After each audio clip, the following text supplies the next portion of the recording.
Mompox es un sitio maravilloso. Nosotros llegamos aquí, mi hermana Constanza y yo, con mi esposo y los hijos en el 2018 de turistas. Y la magia de este pueblo, el hecho de que está realmente en el pasado, uno siente que regresa al pasado, la energía, la vitalidad, la calidez de la gente, la belleza del paisaje, la fauna, todo realmente nos cautivó.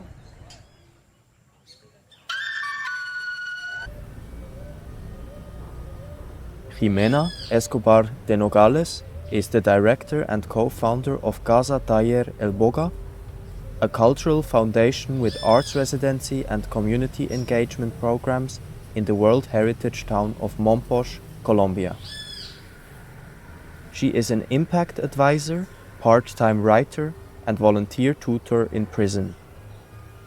Colombian, Swiss, and Spanish, she is a mother of 3 grown-up children. Her interests span arts programs for underserved communities, cultural exchange, creative writing, social innovation, arts residencies, and strategic philanthropy.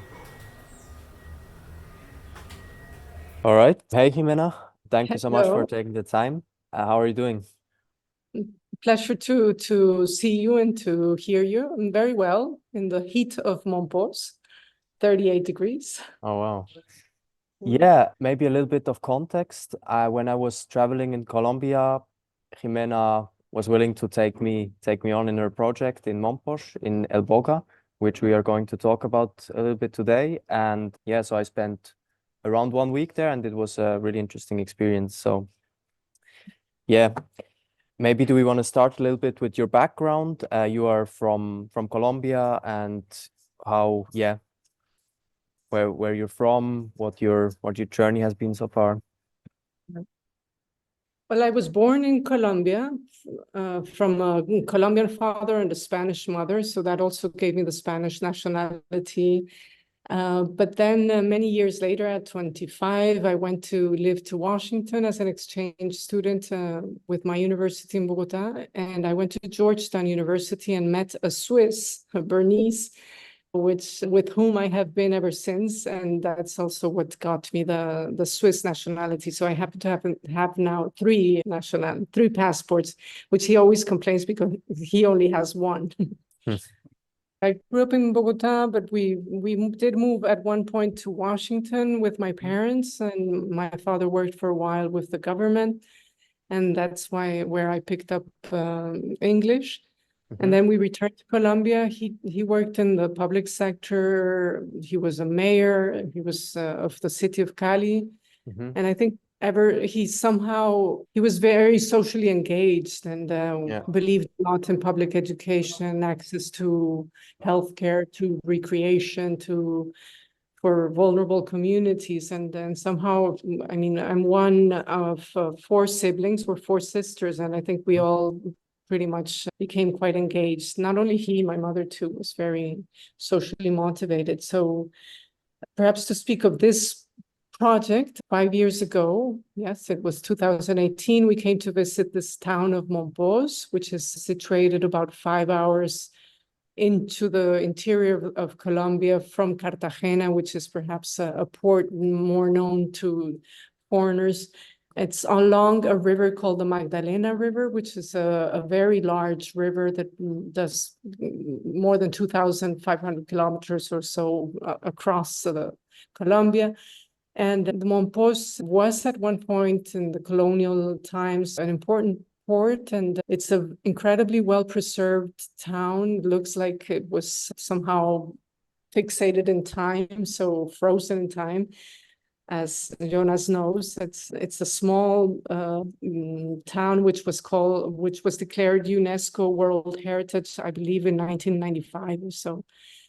It's, as many Colombian towns, full of social and economic issues. The conflict that Colombia went through did not spare Mompox. There were also paramilitaries, rebels.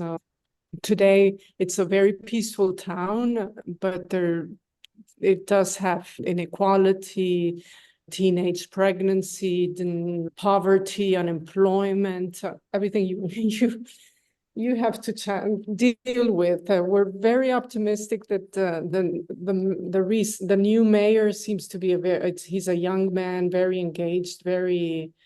He doesn't come from the political machinery, and it's also only been about 2 weeks, and he's made an incredible amount of visible changes. So we hope for the better. That's really good to hear. I'd definitely like to get more into Mompox and El Boga in a bit.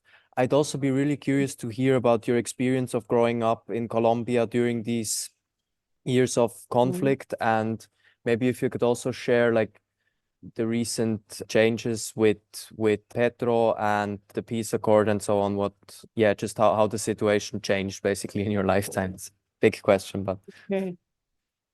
So I lived in Cali during probably one of the most difficult periods of the Cali cartel, which was one of it was really the mafias that were confronting and splitting the markets for cocaine in the US. Were basically divided by streets, who owns what streets, and a lot of that was being played in Cali and Medellin.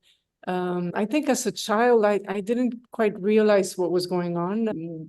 I do remember as an anecdote, we were going to a private school with my sisters, and in the other American private schools, some of the children of the mafia were there, and we would just hear that they of the parties that 15-year-olds were going to, and how people were flown in, singers, and we wanted to go to those parties because they sounded so exciting. You would leave the party with a microwave as a gift, souvenir, each participant, and all of that sounded so crazy and fancy. And of course, my father was very worried because he was very aware of what was happening and how the amounts of money that these mafia kings had, the Ochoas, that they were pretty much buying whatever they wanted. And so as a child, we weren't aware, but then we became more and more increasingly aware. And then, of course, we also saw many people being killed and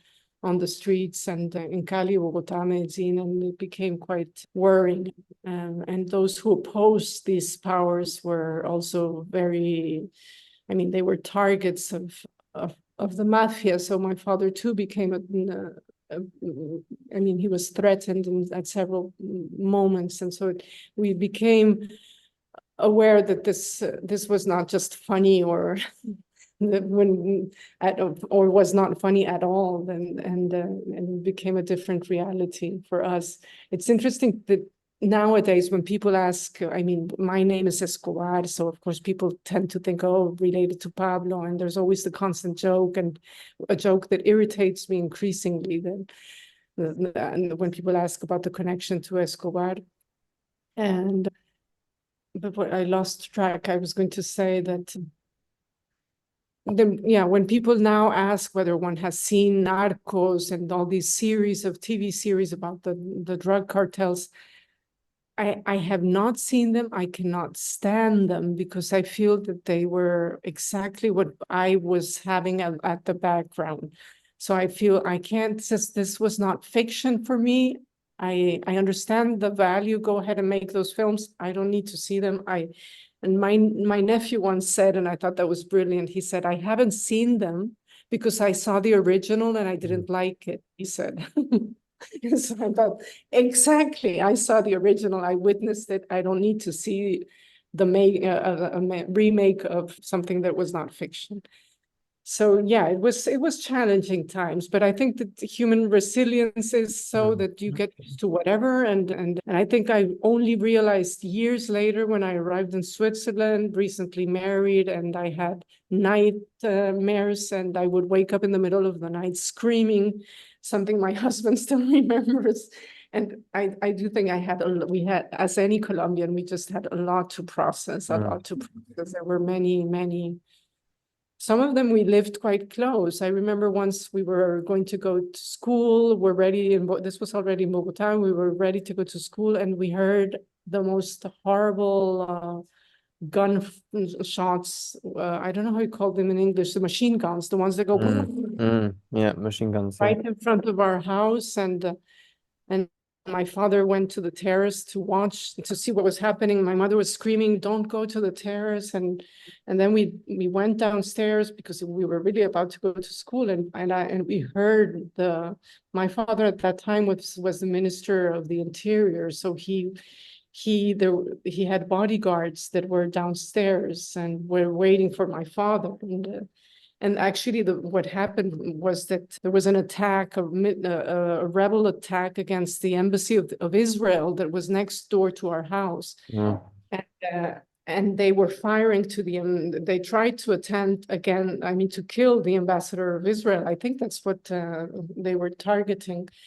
But they had miscalculated or did not know that the Minister of the Interior lived next door and that he would have all these bodyguards there. So when a car, I think it was, if I recall correctly, it was a yellow taxi with the rebels firing at the embassy, but then the bodyguards opened fire against them, and it was a terrible scene. And as we came down, I must have been 16.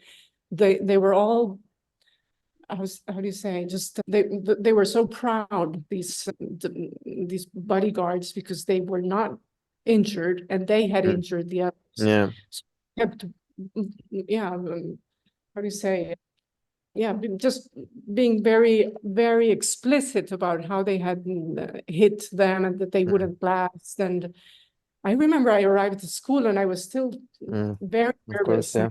What on earth happened? And it's surprising how trauma works, because it was only like probably 20 years later that I recall this whole thing, and I thought that was traumatic. 100%, yeah. Or how crazy that what we heard. And so and I actually was sitting in a train in Switzerland so many years later, and I started to Google what was this incident. There must be something somewhere. I must find the information. And I actually did. And what I recalled was pretty exact about the bombing and so even now, as I tell you, I'm quite moved with that incident. So yes, I think it was traumatic. There was, and I'm not trying to signal myself as we were fortunately not direct victims, nor my father, who could have been killed many times, because he was very open about warning, this is a major threat to democracy. The rebels are, not the mafia is a major threat. He was also one of the first who tried to develop peace talks with the M19 at the time, when people didn't really believe in any sort of conversations. You asked about the peace agreement. I was very optimistic, but and I think it's the right. I'm completely convinced that conversations with the rebels is what needs to be done, but I'm very worried that the implementation of these agreements is extremely challenging, and that the process has been undermined in many ways. I'm not very optimistic right now. There's plenty of challenges ahead. For sharing that. Definitely many things to go into. Something I just wanted to mention, like I have seen the Narco series when I was probably like 13 or 14, and for me also in that age, I feel like it's very romanticized. It's not just a documentation of what happened, it's a romanticization in a way. And also when I was in Medellin, I noticed a lot that there's many shops with Pablo Escobar t-shirts and Barcelona, you see IDs. plenty of them. Yeah, exactly. And also a tour guide of mine told me that there was this American tourist, I think, that went to the grave of Escobar and then started taking a line of cocaine on the thing of Escobar. And then of course the tour guide stopped the tour because that's absolutely inappropriate. And yeah, it's horrible. And so yeah, no, it's what I'd also be really curious to hear, if you would like to share a little bit more about the work of your father and your mother with the like social justice, or what you mentioned there, maybe briefly. Sounds, yeah. Yes, well, Colombia is a very unequal society, and so it's the people who have had access to education, access to property, access to land, access to, and those who haven't.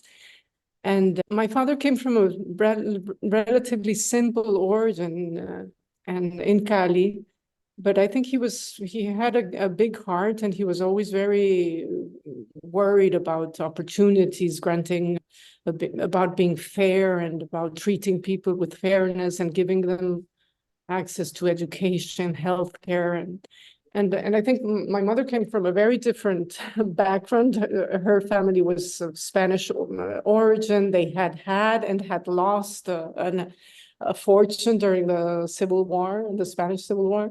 And so the two of them met in Paris, and that's where the story of our family began.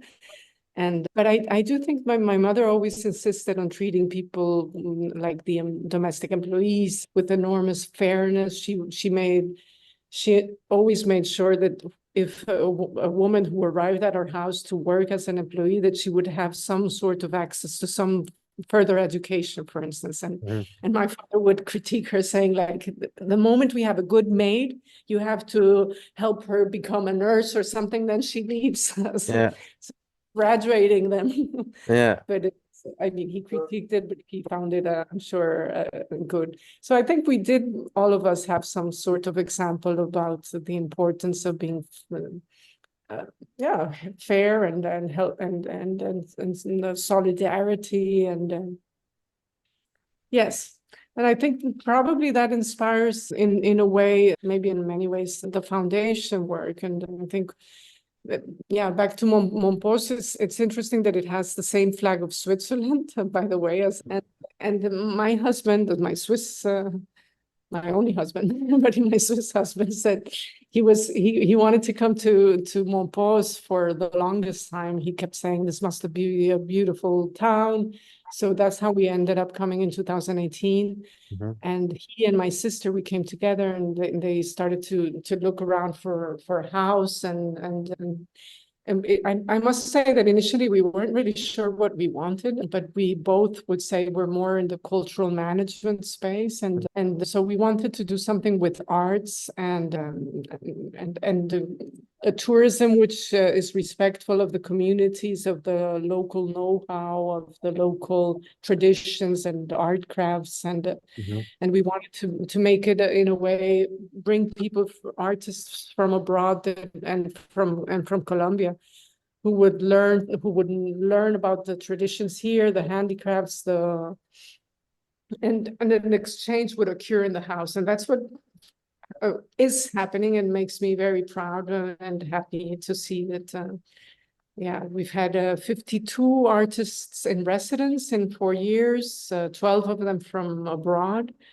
I think for many, it has been a remarkable experience. They want to come back to.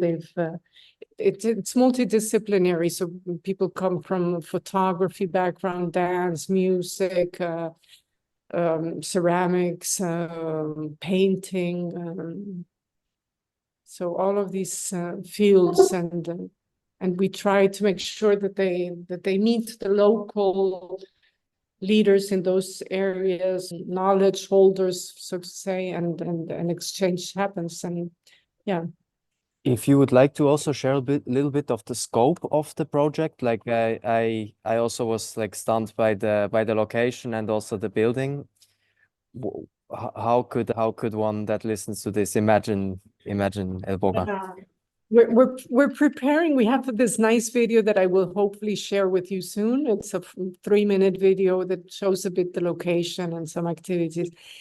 I would say it's a colonial house built in different periods, but the big salon principal, the main space, is like an exhibition area that had of more than 70 square meters, and it's where most of the things that we're doing happen. We have a cinema club for children, which is free of everything. Everything we do is doesn't cost. It's free of charge. So children from the community come to the cinema, and this evening we have a movie. I forget which one we're showing in a couple of hours. And on Saturdays, there's a book club for children also that takes place there. The house has, to continue with the house has 9 rooms, 21 beds. There's a small swimming pool, and it has behind also a large garden where we are planting some local plants. I mean, there's mostly plantain bananas. There's also spinach. We have some basil, some nice herbs that are cooked, and we have an incredible cook here, and she's also the soul of the garden. One of the things that we developed last year was a seed bed for the children. So 18 kids from the community participated during 3 months, came every Saturday to learn about how to have a small garden and keep some, I mean, food security is an issue. And so we're trying, I mean, they don't have much space in their houses, but we try to show them how to recycle and how to plant a small garden. So yeah, about the house, I would say we have a small library. That's where I am now. We have we invite kids and people from the community to come and take out books as well. Yes. Amazing. So it seems that you use the arts for, again, like a social purpose, also to support the community. That sounds amazing. What would you say, what's the role of the community in deciding what kind of programs or what kind of artists you have? Are there mostly local artists, or are they international or from Colombia, or is it with any specific focus, or? Yeah. Well, the artisans that are here in Mompox are very often involved in whatever the artists that come from outside of Mompox are doing. So we like to find these yeah, by how do you say, like these connections or this joint projects. So for instance, we had a jeweler from Bogota who came to work with a jeweler from here in Mompox. I don't know if you can see my earrings, but you remember, Jonas, there's this work of art done with silver that actually is a tradition from the Arab Spanish world, and which has lasted over the centuries here in Mompox. So it's called filigrana in English, filigree. This is a good example of these 2 artisans, one local, one from Bogota. The one from Bogota had actually done a master's or something in I don't remember where exactly, but he brought a technique from Japan, and he taught this Japanese technique to the local artisan. And so this happens very often. We had an Italian couple who did music and wanted to work with musicians from here and develop a collective song. Their thesis was that we have become consumers of music, that we listen to music that is developed elsewhere, and their collective song that they developed, and which I've been sent to you, was developed for people from here to be heard or listened to, not exclusively, but also here. So it's this non-intermediation. You hear to the local music. So I think in many disciplines, there's been this bridging and co-creation, I would say, from those outside and those here. And that allows the people here also to see that people from outside of Mompox value what is done here. And for instance, in blacksmith, the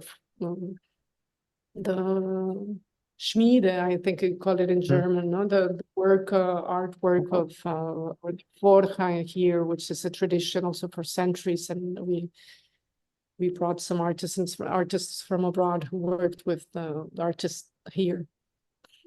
Amazing.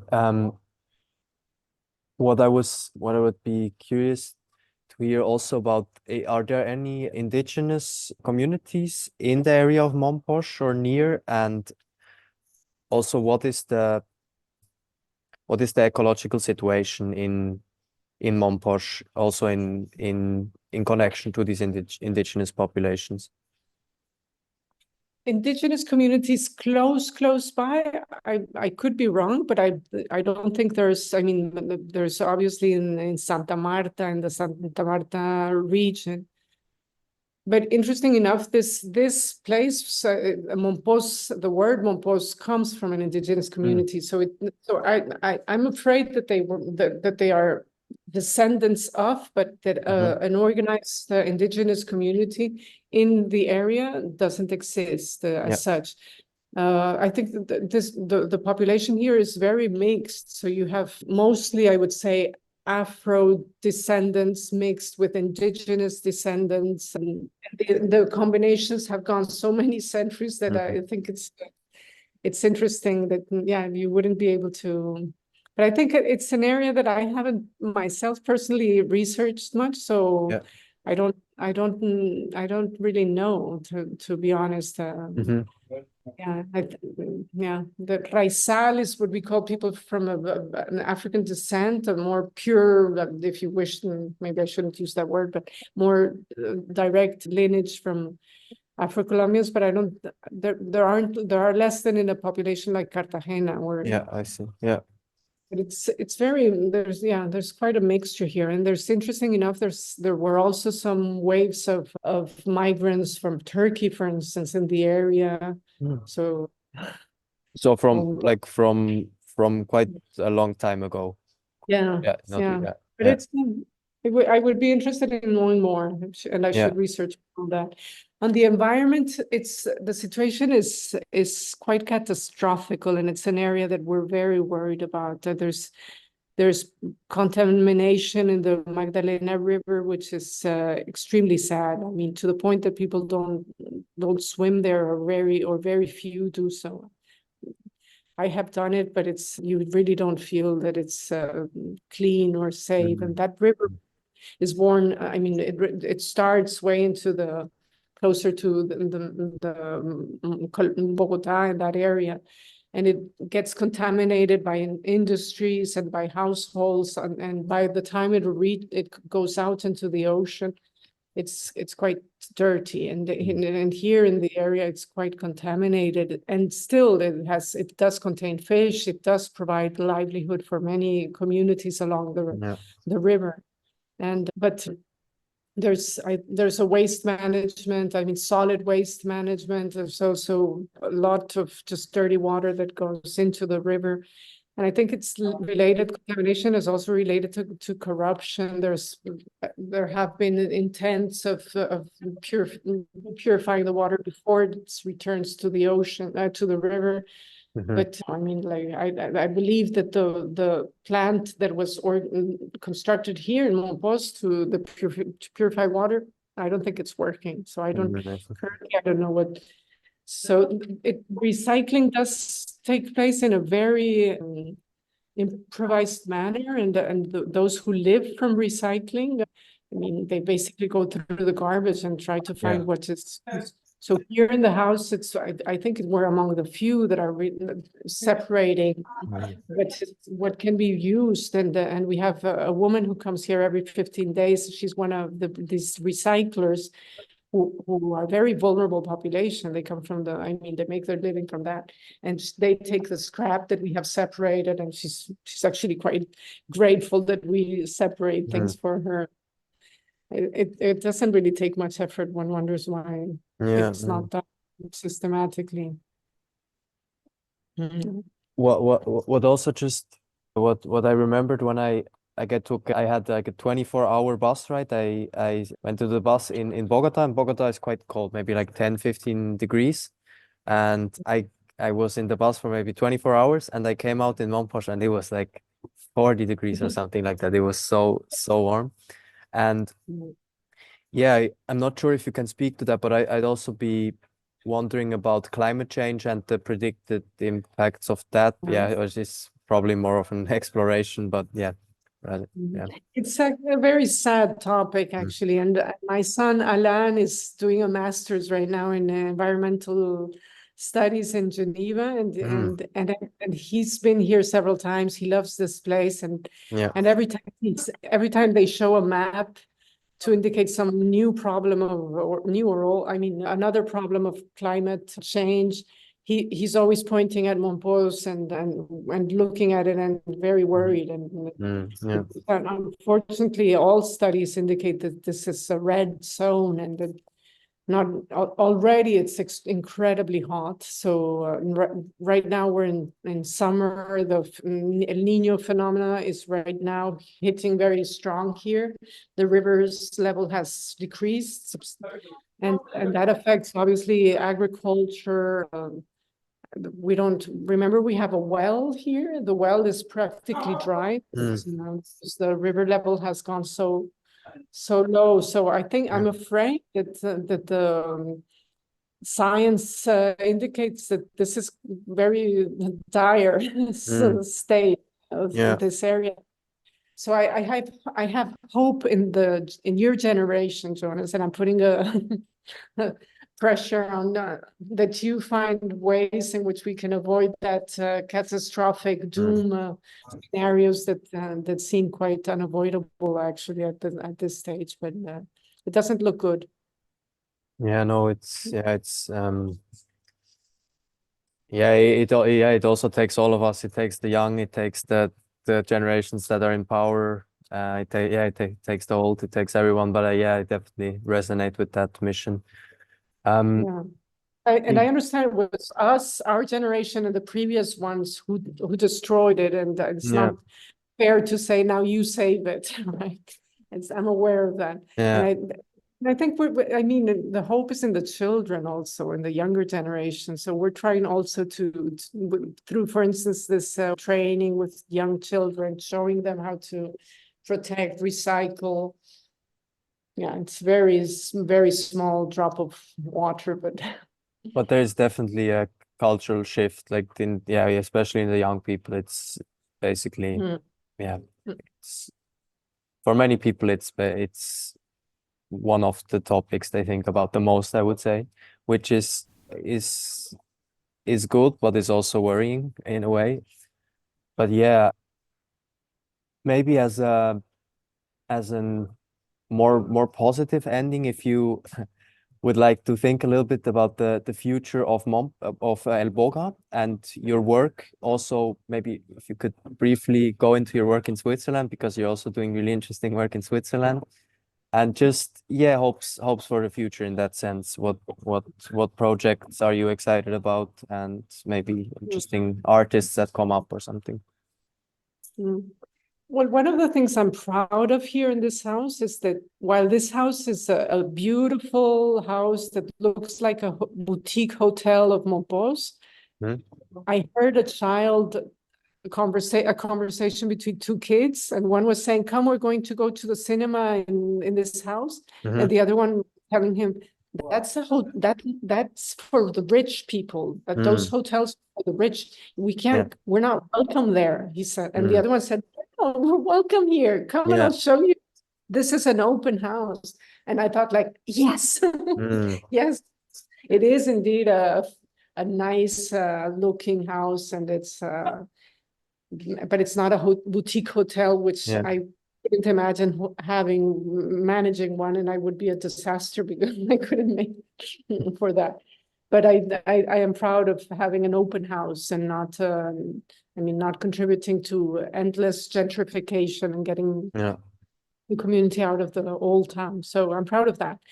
To my work in Switzerland, I'm mostly doing volunteer work currently in Switzerland. And some years ago, it's almost 6 years ago, I started to volunteer in prison, and I volunteer in Champ de Long, the prison in Geneva, and I also have a volunteer in Hindelbank in the canton of Bern. And the Hindelbank prison is a woman-only prison, and there I have a book club. We meet the last Thursday of the month. We read together in a small gathering, and we read a short story and we discuss it. That's what we do, and I enjoy it, and I think they do too. And as once said, this allows us to go out into the world for the time of an hour and a half, and we are not in prison. And the volunteer work in Chandelon is mostly with men, and that's I'm teaching English to the detainees there, and we also have fun. And it also provides, and I mean, most of them are foreigners. Once they're out, they go back to their country, so they feel that English helps them. I mean, English is useful for them. Yeah, no, it's really inspiring, your work. Also, yeah, quite multifaceted and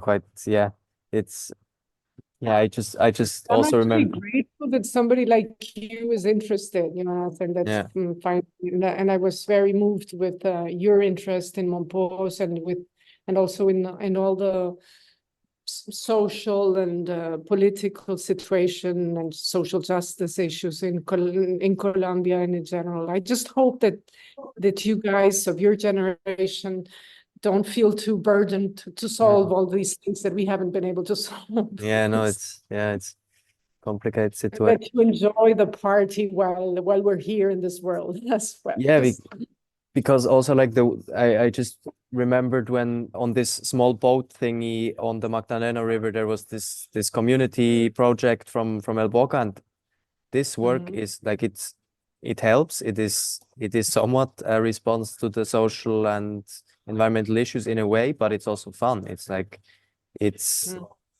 working in these areas can also be fun. So Definitely. And we're always happy to receive young people who come for whatever, just as a tourist, to have some fun, learn about it, or maybe they want to teach English. Or we had two Swiss girls who came here, one Swiss German and Swiss Italian, and they held a session with children, and they were just playing in different languages, and the children had a great time. amazing, yeah. So if any young fellows, friends of yours or colleagues want to come for 1 week or 1 month, you're all welcome. I think it's an interesting experience to be immersed in a different community and to see what you can learn and teach in an exchange. Yeah, no, I actually wanted to ask you as a last question, like maybe it's like a goodbye message or something like that. That almost seems like you did that already then, but if you have any other like final thoughts or anything you want to put out there, feel free. Well, I think this is a community that doesn't have many things that we in Switzerland have or in Europe, but it's a community full of other things that we have lost in Europe, and the capacity to enjoy life in a simple way, to collectively have organized dinners, parties, dance is in a simple, not programmed manner. I mean, the spontaneity and joy that you can find in here is very, it's a wealth, it's a patrimony somehow that we have lost. So at times in money wise, we can be so different. And somebody can have an incredible high purchasing power, and you come here and you're overwhelmed to see that somebody without that purchasing power can be a teacher and a joy and share so much. So I think that learning is extremely humbling to us, and it's a very important learning for all of us. Thank you so much, Ximena. That was really beautiful. As thank you for caring and for listening, and I hope I didn't sound like I'm very pretentious. You did not at all. Thank you so much. Okay, I hope to see you soon See you in soon. Switzerland, Barcelona, or I don't know where. Sounds Take good great. care of you, and don't overburden yourself, huh? With moral responsibilities, or I don't know what. Thank you for that. Okay.